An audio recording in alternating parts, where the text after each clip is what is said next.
Call to order the May 24th, 2016 of the Code Enforcement Board. Please all rise for the invocation and pledge. The invocation will be given by Member Carrington and the pledge by Member Hopper. I'd ask we observe a moment of silence for all those community members we've lost of late.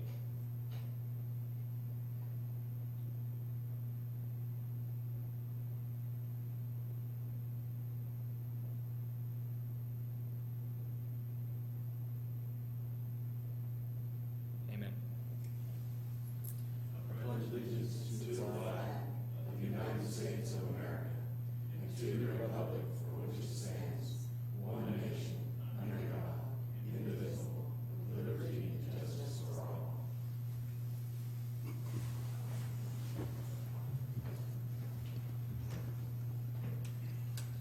Can we have the roll call, please? Member Osborne. Here. Member Hopper. Here. Chairman Lowry. Here. Vice Chairman Carrington. Here. Member Kelly. Here. Member Blender is absent excused. Member Odom. Here. We have a quorum. Thank you. Can we have the swearing in of the officers and any witnesses here this evening that's going to be speaking on a case? Please stand. Do you each do swear to tell the truth, the whole truth, and the testimony you're about to give? Well, do we have anybody that's going to speak here this evening on anything besides what we're going to be presenting here this afternoon? Thank you. Could we have the consent agenda, please? Yes, good evening, Mr. Chairman and board members. I'm Doug Gaines, Assistant Director of Support Services. We only have one for dismissal, and that's 16-045, and we have none for continuance. Mr. Chairman, I'd like to make a motion. Yes? Mr. Chairman, I move that we accept the consent agenda as presented by the city. Second. Okay, we have a motion on the floor made by Member Carrington, seconded by Member Kelly to move to accept the consent agenda as presented this evening. All in favor? Aye. All opposed? Motion carries. Okay, Just so you know, I think Mr. Gaines meant in addition to what was already on there, just because you already, that was what you were doing, so it's good. Correct. That's what you meant, correct? Yes, ma'am. Yes. Correct. all right. Our first case this evening is case number 16-042. The Officer Secret.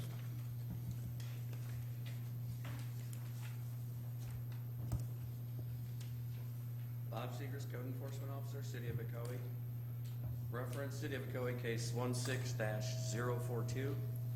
The location of the violation is 4991 Timber Ridge Trail, Ocoee, Florida. It's a citizen complaint and it's an occupied property. On March 25th, I observed a POD, temporary storage unit, in the front driveway. At that time, I issued a CIN, Community Information Notice, and spoke with the residents to remove the pod within 30 days. I'll submit exhibits A and B.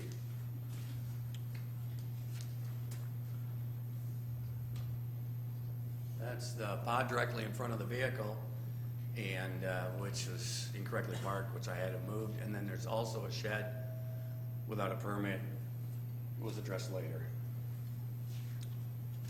On April 12th, the notice of code violation was issued and mailed to the property owners, as identified by Orange County tax records as Siobhan and Vernette Stallworth, P.O. Box 784557, Winter Garden, Florida 34778-4557.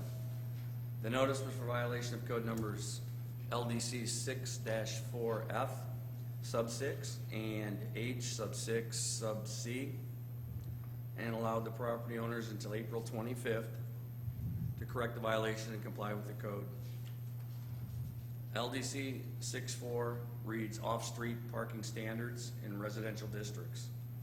Lots may be used only for parking and not for any type of loading, sales, dead storage, repair work, dismantling, or servicing.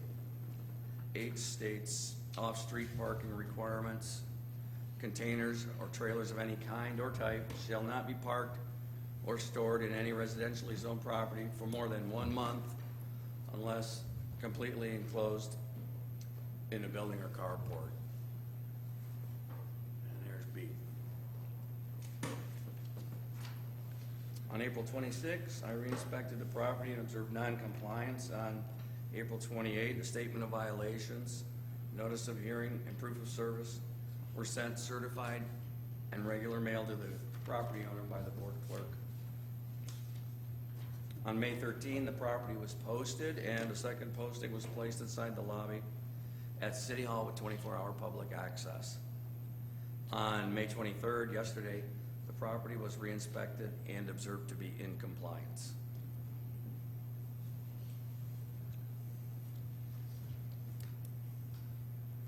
Okay. I have one question. When we say the pod, okay, the storage pod that you see here, which is probably several companies, what is our actual hours or days that that pod's allowed to be there? As a rule, we use 30. The city's out, it's been 30 Yeah. days. Okay, because I heard a month, and I'm just trying to figure out how many days is that. So, Plus or minus, pretty much 30, depending on the situation. If it's a fire damaged house and, okay, you know, it requires So- 60, 90, that can be done. all right, so it depends Generally, on it's the 30. circumstances. Okay, Standard. okay, 30-day period. Okay, Right. all right. Any other discussion? So did this go beyond the 30 days? Yes. Is that what you're saying? It went a couple Correct. days? So if it happens again, it'll be a repeat violation. Mr. Chairman, I'd like to make a motion. Yes, sir. Mr. Chairman, I'd like to make a motion in case number 16042, that the respondent be found in violation as cited and be found in compliance as of May 23rd, 2016, and that no fine be assessed at this time. Okay, so what, Found in violation as cited as what day? of Yeah. April 25th, 2016? Fine? I'll second that. Okay, we have a motion on the floor made by Member Kelly, seconded by Member Osborne. In case number 16-042, that the respondents be found in violation cited as of April 25th, 2016 for code 6-4F, zone 6H6C, and found to be in compliance as of May 23rd, 2016, and no fine be assessed at this time. All for? Aye. All opposed? Motion carries.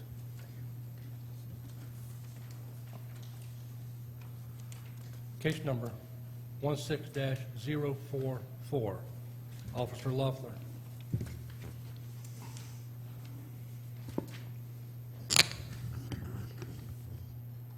Good evening. Case number 16044 is 1900 Adair Street, and this is at the intersection of Northern Durango Street and Adair Street. And it's regarding line-of-sight safety issues. On April 1st, 2016, this officer did inspect a citizen-generated complaint regarding safety and visibility concerns endangering pedestrian, bicycle, and vehicular traffic. Observed were a row of hedges that was directly blocking the safe triangle of sight at the intersection of Adair Street and Northern Durango Streets. The hedgerow is located on the property of 1900 Adair Street, and it's on private property just inside the public easement. I have Exhibit A.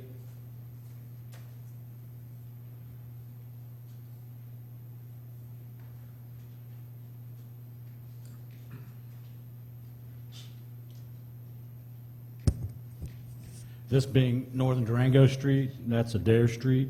This is the subject hedges. In this picture taken from a truck, no less, there is a truck going southbound on Adair Street behind these bushes right now, and that's the tail end of it as it went by. So when you pull up to this intersection and try to look left, you can't see anything, and that includes this sidewalk right here. So we have pedestrians, bicycle, and car problem. On the same day, I did attempt to initiate contact with the occupants. as well as several more attempts over a 2-week period without success. Also on April 1st, I did post at the location and sent out to the legal owner of record, Romo D. Vivar Liam of Gotha, Florida, a notice for violation of ordinance LDC 5-4H, which prohibits any fence, wall, or plant growth on a corner lot from obstructing the line of sight and requires the height be limited to 2 feet and 6 inches. The property owner was given until April 14th to reduce the height of the plant growth to 30 inches to abate the dangerous line of sight obstruction. The location was re-inspected on May 12th and observed still non-compliant. On the same date, a statement and hearing notice to this meeting was sent out certified delivery, physically posted at the location, and posted within the City Hall entrance foyer with 24-hour access. As of this date, the property remains non-compliant. Yesterday, May 23rd, the property owner did contact this officer, conveying that he just signed for the certified delivery and will abate the violation at his rental property very soon. So the owner is aware and said he is going to take care of it. But based on the amount of time that has gone by, and we get a lot of complaints on it, and it is very hard to see there, the city's recommending a 5-day compliance time and $100 a day per day it's not in compliance.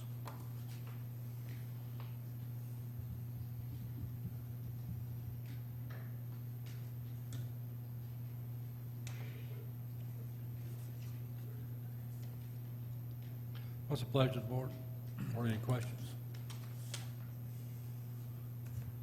What would the city's remedy be to rip them out or cut them down? 2 feet 6 inches down is the requirement. Total height. So this had to have been going on for some time? Yes, the house was vacant actually for a long time, and I believe the city did some minor abatement there a few years ago, but they've gotten back to tall again, and it's no longer vacant. I see. I believe that nobody would answer the door due to a language barrier. I'm not sure. Okay. So he said he'd take care of it very soon, so my question is, how soon would he find out about what our decision is tonight? I'm going to call him tomorrow. You're gonna call him tomorrow? 'Cause I Absolutely. think 5 days is kind of a long time, if it's really that much of a safety Right. issue. I don't know. That's just a That's just up to you. recommendation. Well, you need to at least do 3 or 4 because they've got to certify mail it, and I don't know when the chair will be signing the order. Okay, so that's what my question was, telephone calls, not really. Well, it will give them a heads up, but the official notice will be through the mailing of the order once it's signed. Yeah. And But there has been, I mean, this is has been ongoing. I mean, Yeah. the issue. yes, not with this owner and Oh, not with these this tenants. one. Right. Oh. So realistically, with the holiday, when would you be going back out again to see if it was taken care of? Well, I'm going to call him tomorrow. Just my concern for the danger and how easy it is to abate. I'm going to call him tomorrow. I'm But then hoping- again, we'll know this evening, you'll be able to add into what we come Oh, up with. absolutely. Yeah, Yeah. all right. So, okay. Mr. Chairman, I'd like to make a motion. Yes, sir? I'd like to make a motion in case number 16044, that the respondent be found in violation and as cited as of April 14th, 2016, and given until June 3rd, 2016, to come into compliance or be fined $100 per day per violation for each day the violation remains in noncompliance. I second. Okay. We've got a motion on the floor made by Member Kelly, seconded by Member Odom. In case number 16-044, that the respondents be found in violation cited as of April 14th, 2016 for code LDC 5-4. And be given until June 3rd to come in compliance or be fined $100 per day as long as the compliance, the violation remains in noncompliance. Any discussion? All in favor? Aye. All opposed? Motion carries. Thank you. Other business. Case number 16-014, Officer Sechrist. Well, that property actually came into compliance today. They've been issued a permit, and Oh, there's an affidavit on file. that's good. Thank you, sir. Is the city requesting the board impose the fine that accrued? Negative. Okay. If you recall, that was the big addition that they put in on the existing concrete. Right. So that's amazing they came into compliance that quickly. Well, that's good. Hats off to them. Well, it just goes to show you how others can do the same. But anyway, that's a whole nother thing. All right, case number 16-021, Officer Sechrist. The city's going to have to request a dismissal in this case. Property ownership changed on April 15th, and we kind of need to start over. So we have to have a motion on that? Yes, please. We have to have a motion, special motion to actually dismiss this. Mr. Chairman, I'd like to make a motion. Yes, sir. Mr. Chairman, I move that in case number 16-021, we dismiss per the request of the city. Second. Okay, we have a motion on the floor made by Member Carrington, second by Member Kelly. In case number 16-021, that this case be dismissed by the city. Any discussion? All in favor? Aye. All opposed? Motion carries. Case number 16-028, Officer Rodriguez.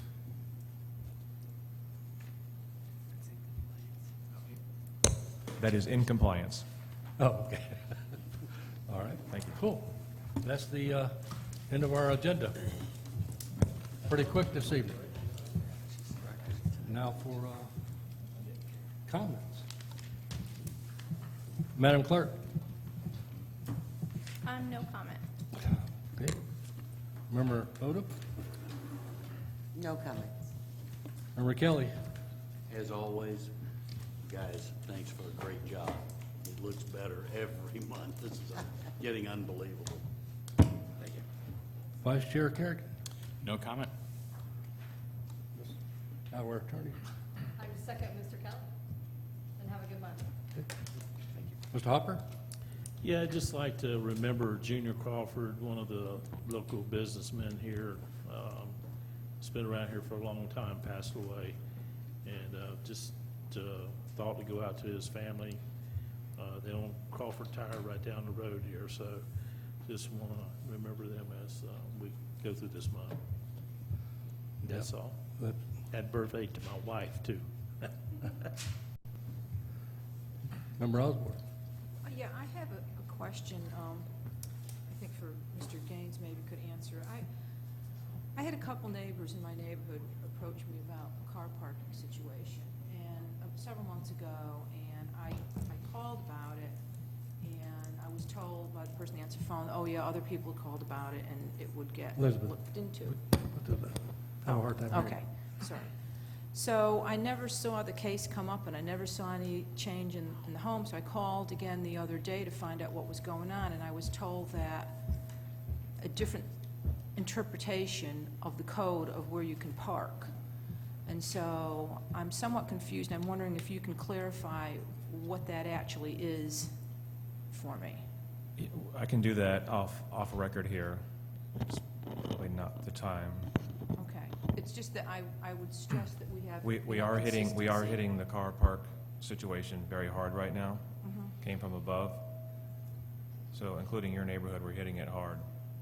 Yeah, I've just had quite a few neighbors to me, complaining about some of the stuff that's going on, and I Right. just wanted to say that we need to be consistent, It's- especially when we have a change in code officers coming into a neighborhood.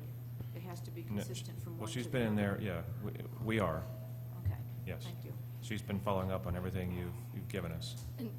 And for the board, remember, you are essentially the judges and the jury up here. So So if you have neighbors coming to you about code complaints, you need to give them the name of the code officers to deal with and not bring the cases yourself. That is not something you guys need to be doing. Okay?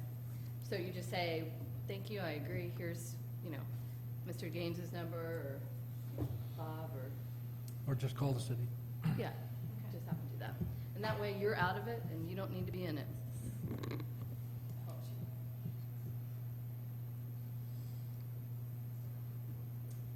I would like to ask, since you brought it up, you said the car park. Can you kind of expound on that? It's cars parking in yards, front yards. Okay. So we write them up for that. They come in, they talk to the planning department, Dwayne or Mike Rumor, and they can do a few things. They can put down mulch, and they have a certain amount of percentage of the front yard where they can park. So they have to have an improved surface or mulch or something like that. That goes to the planning department. If they agree to it, then we agree to it. And then I think there's 7 streets in the city that are exempt on right-of-way parking along Worst Road, et cetera. So it's not as simple and clear as you might think. What the heck is all that? Hey, that's okay. So ask and you should, and we'll let you know. We're going to be following up here in a little while. A few days, we'll be able to answer a lot of these questions when it comes up. So, okay, so if you have these, write them down, and when we finally all get together, to come together, So, but anyway, let me finish with anything, Officer Secret. You have anything? Oh, no, thanks, sir. I'd just like to remind everybody that on Memorial Day on the 27th, on Friday, there's going to be a real Tuskegee Airman. One of the last few survivors will be at the new center right there Okay. at 11 o'clock.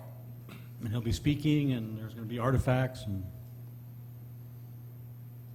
Right, that's Friday at 11, the Memorial Day service at the Lake Shore Center. Yeah. Well, I'm going to go ahead and go so you can finish up. So, because you're going to be for a few moments. But like I said, everybody's been doing a great job. I want to appreciate our audience coming in this evening and hope you were able to put something together what we put on here this evening. Feel free to come anytime. Bring some more with you. And so it makes it look like our purpose is worth something. So thank you very much for showing. Mr. Gaines. We had a brief discussion at the end of the last meeting. One of the board members brought it up regarding having extra training or maybe a refresher course through our board attorney, Ms. Sneed. So we sent out subsequent emails to all the board members, and it seemed like everybody agreed to that. So we're going to set up something with Ms. Sneed. I don't know what night we want to do it, but we'll determine that.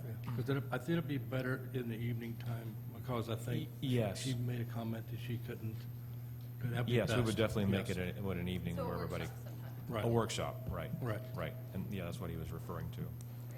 Yeah. Yeah. And then if any money is left over, depends on how much you charge, we can get some more shirts.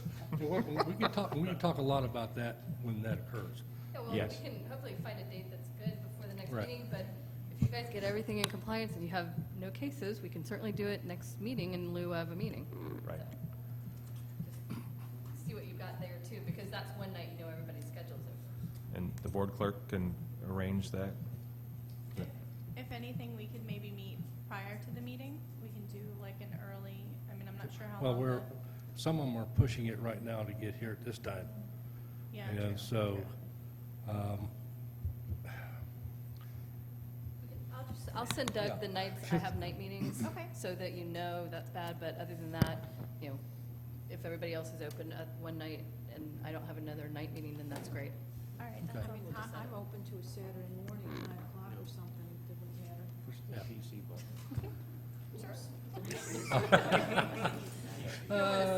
No. No problem. We can work that out. Anything else, Mr. Gaines? Okay, we all done? There you go. Okay. Meeting adjourned.